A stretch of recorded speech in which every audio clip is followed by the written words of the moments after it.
Anda telah mengunduh podcast yang dipaparkan oleh Pendeta Dr. Erastus Sabdono ini dari truth.id/voice. Selamat mendengarkan podcast ini. Shalom saudara sekalian, salam sejahtera dalam kasih Tuhan kita Yesus Kristus. Kebenaran hari ini 20 Maret berjudul Secara Tunai dalam Komitmen. Dalam pertumbuhan iman Kristen, proses adalah fakta yang tidak dapat dibantah. Seperti sebuah organisme yang hidup, demikian hidup kekristenan kita mengalami sebuah proses perubahan. Kesucian hidup tidak bisa diraih dalam satu hari, tidak bisa dicapai dalam satu bulan, bahkan tidak cukup dengan beberapa tahun. Kesucian harus diperjuangkan sepanjang umur hidup kita. Hal ini seiring dengan proses pendewasaan rohani.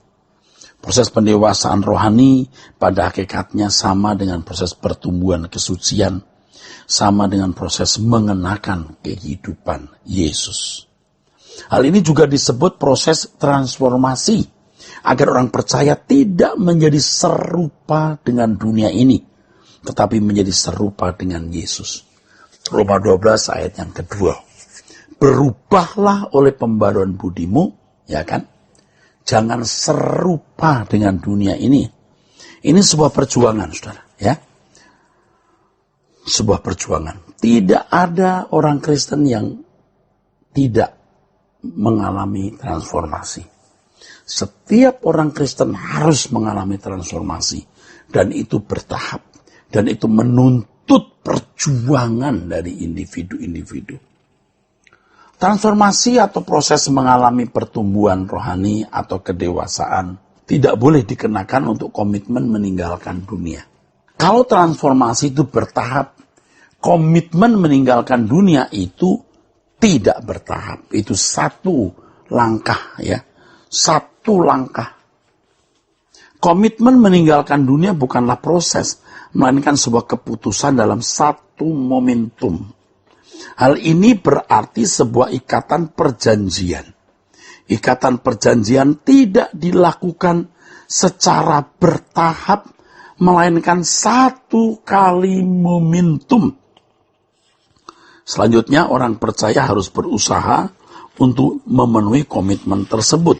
Tindakan memenuhi komitmen ditunjukkan dalam ketekunan belajar kebenaran tiada henti, menyediakan waktu bertemu dengan Allah dalam doa dan meditasi yang memadai.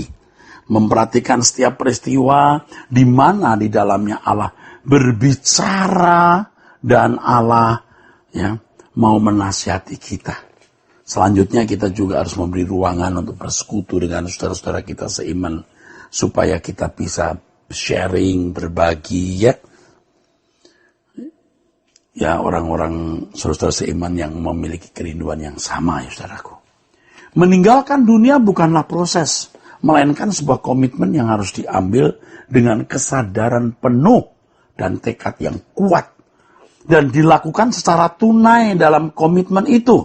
Secara tunai dalam komitmen artinya, ya, secara tunai dalam komitmen artinya, masih hanya berupa tekad dan janji, walaupun secara kenyataan kita belum bisa memenuhi komitmen tersebut. Dikarenakan keterikatan jiwa dan daging kita dengan dunia ini yang sudah berlangsung selama bertahun-tahun. Keterikatan itu ada di wilayah jiwa dengan segala keinginan-keinginan dalam wilayah daging, dan ini tidak mudah, saudaraku. Masa ada ikatan-ikatan daging dalam jiwa kita. Nah, ini perlu pergumulan. Tentu saja pemisahan dua wilayah tersebut tidak mutlak, tapi relatif sebab jiwa dan daging tidak dapat dipisahkan. Saya ulangi, saudara. Keterikatan itu ada di wilayah jiwa dengan segala keinginan-keinginan dan di dalam wilayah daging dengan nafsu-nafsunya. Nah, ini bukan pemisahan secara mutlak, tapi secara relatif. Sebab jiwa dan daging tidak bisa dipisahkan. Tapi yang penting kita harus sadar di sini, bahwa dalam daging dan jiwa kita sudah ada ikatan-ikatan. Kita komitmen benar-benar menyerahkan hidup kita untuk Tuhan, milik Tuhan. Tetapi jiwa kita dan daging kita tidak mudah nurut. Nah, ini di sini mulai terjadi proses ya, perjuangan untuk menyerahkan diri.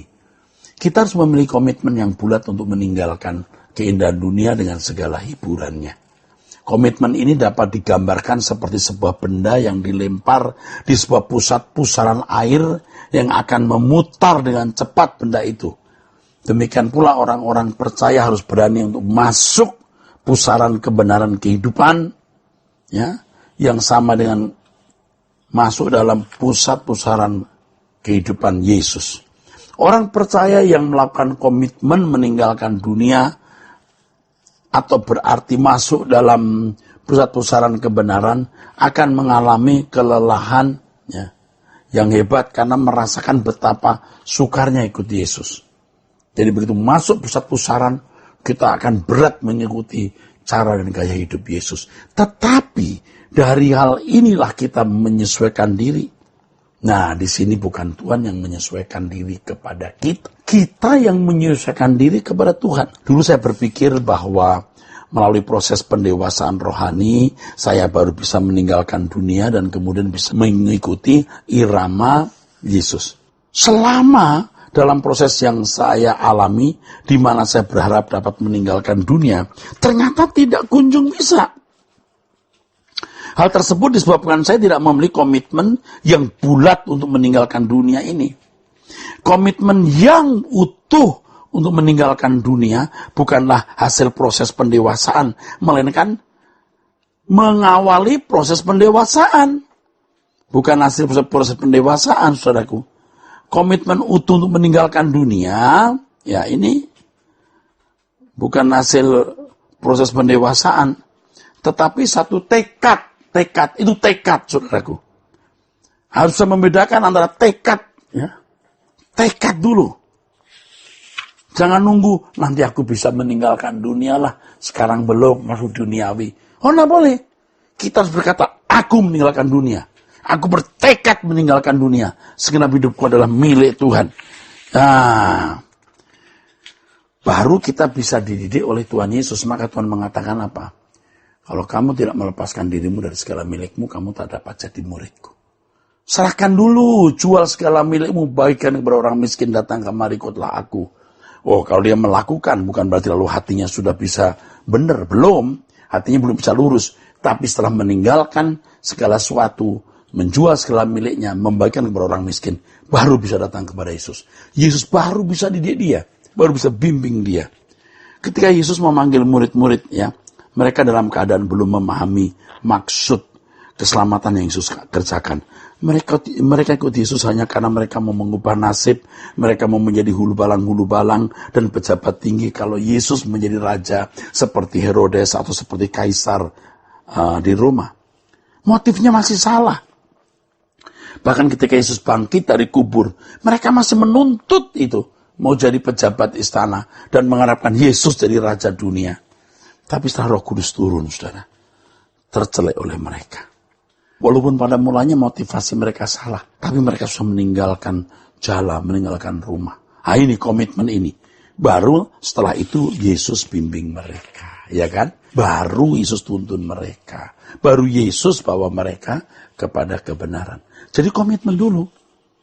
Ya, seandainya orang kaya yang disuruh Tuhan menjual segala miliknya, membagikannya kepada orang miskin, ya, ikut Yesus. Belum tentu hatinya langsung jadi baik. Belum tentu hatinya langsung lurus. Tapi harus tinggalkan segala sesuatu dulu. Baru dibimbing Tuhan, ya. Nah, itu.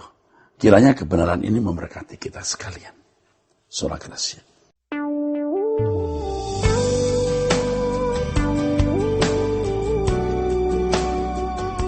Untuk mendukung himbauan pemerintah dalam pencegahan virus COVID-19, maka acara seminar dengan tema Selesai dengan Diri Sendiri di Hadapan Allah pada hari Sabtu 21 Maret 2020 pukul 8.30 hanya akan dilakukan dengan live streaming via YouTube di channel truth.id.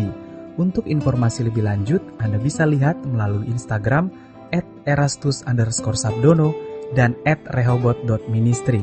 Terima kasih, Tuhan Yesus memberkati.